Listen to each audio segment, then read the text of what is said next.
Sorry for having to turn that off. Had to pause it there for a second. But anyway, bug netting comes in handy. It packs kind of small. This is an actual complete bar. Does my whole entire underneath my shelter, big enough to cover me. You can go smaller if you want, especially if you're using something like long nose bivy bags and stuff.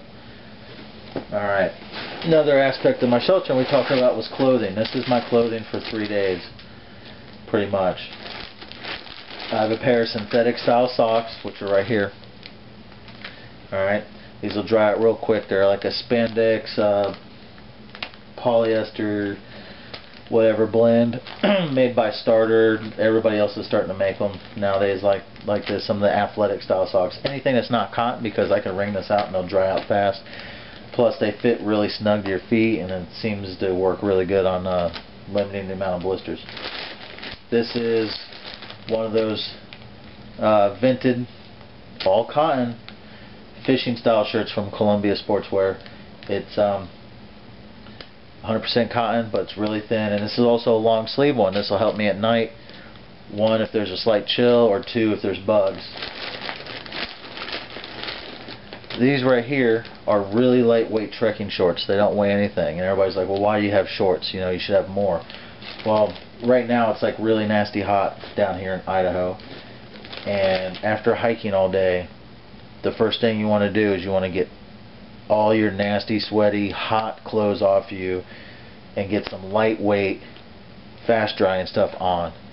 Alright, normally inside this pack I'd also have a really, really light pair of flip-flops too, because your feet are what moves you when you're bugging out on foot.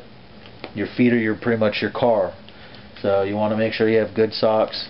You want to make sure that you keep good care of your feet, and getting into camp and taking your shoes off, letting your feet breathe, taking care of your feet is one of the first things you should do.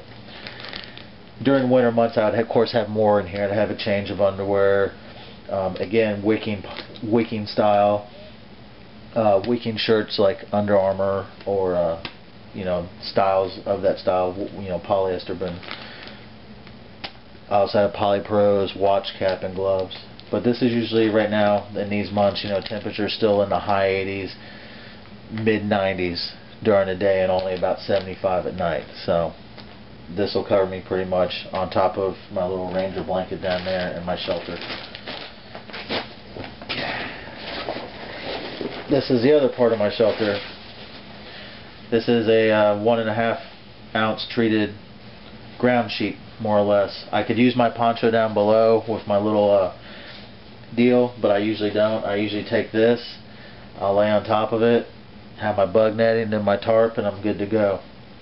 Keeps everything off of me. As you know, like I said, temperatures during the night are anywhere from 72 to 78 right now, so I don't exactly need to be bundled up in a you know, sleeping bag or anything, because it's too hot. But as you can see, this is only 1.5, like I said, 1.5 ounce treated ripstop nylon, and you can see how small it gets.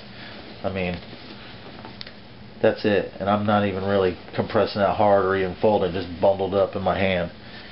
Shows you when you have shelters and stuff that are made out of this stuff, and even especially the sil nylon, it's world of difference weight wise. Okay, so that's my shelter system for this rug, for this camp out, and pretty much most of my bobs are along that way. When this gets repacked after the hike, I'll still have the sil nylon in there. I'll still have the ground sheet. There's, like I said, there's some items that stay the same no matter what, and you learn to start incorporating the two, so that way you can use your gear more and learn more.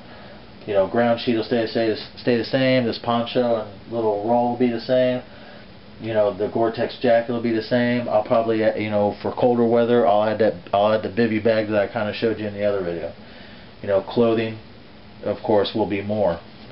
Which is why, when you saw when I opened this how much extra room was in there, that's where all that comes to play. Basically, your core gear can stay the same, and you can add. Now, some people are going to be like, well, you need to, you know, pack per, you know, one bag and leave it all the time so you're ready to go at all the times. Well, the thing is, when you're bugging out, you're not just bugging out to the hills. It's not a you're bugging out and never coming back. If you're in that type of situation, it's really not, you know, I don't want to down anybody, but running to the hills isn't the way to go. It's good for, you know, Red Dawn fantasies, and that's about it. A bob just like a backpacking pack is to get you from point A to point B. And you fill it accordingly. If you think you're going to be having a bug out during the winter months, then you fill it accordingly. Same thing with summer. That's the reason why I rotate everything. The only thing that should, let me rephrase all that. The only thing that should change in your bob, guys, is your freaking clothing. That's it. Your food, your shelter, and your water all stay the same. Your 3 core items. Remember we went over that: food, water, and shelter. All that should stay the same no matter what season it is. The only thing that should change in these rucks is your clothing, alright? Or your choice of shelter.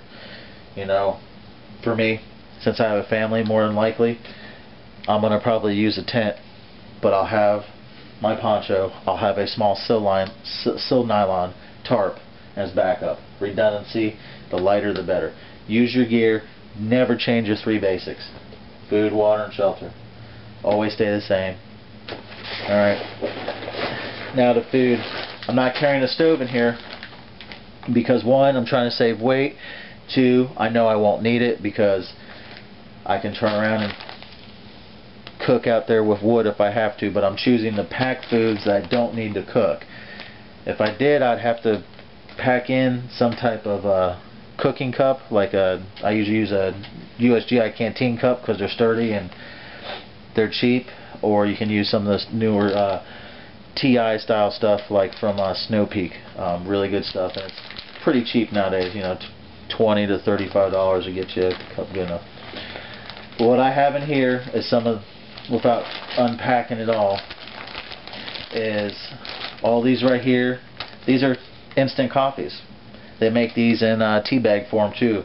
So pretty much low warm water, or these are instant. I could probably use, you know, turn on cold water or lukewarm water more or less, and have coffee in the morning if I chose to. The rest of this is all electrolyte drinks and hydration drinks. You know, that's besides having full hardcore hydration tablets and electrolyte mixes, having the little electrolyte drinks like this and powdered Gatorade style